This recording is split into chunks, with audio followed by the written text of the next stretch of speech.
When I was younger, me and my friends would always have big manhunt games in the snow. This one January night, we were 13, and there was this crazy blizzard going on. We continued our tradition. We had a group of 6 people playing, 3 in each team. This game was more or less tag, but it involved hiding and running to an assigned save point, which for us was the front stoop. It was fun in the summer, but the snow only made it so much better.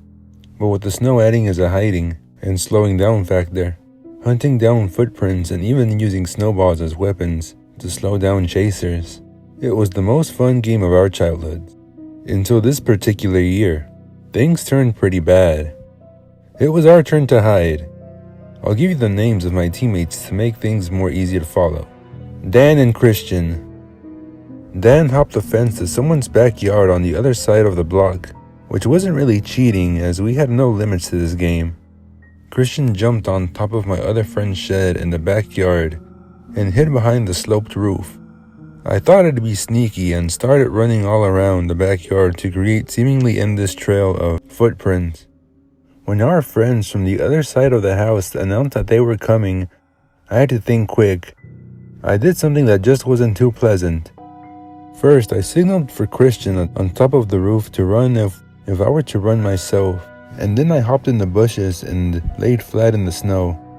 2 of the others entered the backyard and started analyzing the crazy footprint paths I created. I knew it would lead to me though, so I had to be ready to run if they got close. They were getting closer to the bushes I was hiding in, so Christian jumped down from the shed into the snow and darted for the front lawn. The 2 chased after him in both directions. I knew the stoop would be guarded right now, so I took this opportunity to better hide myself.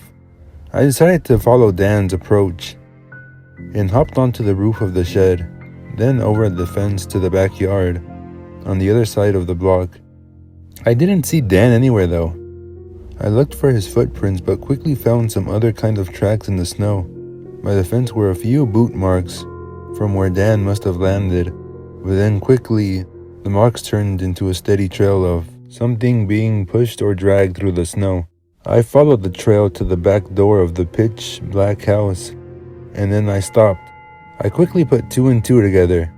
My heart sank, and I turned and headed back to the fence to hop over and call for my friend's parents.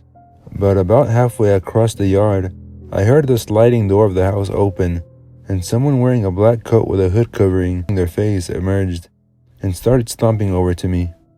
I screamed like a girl as I pulled myself over the fence as I was just barely making it before he could grab my legs. All of my friends came running to the backyard.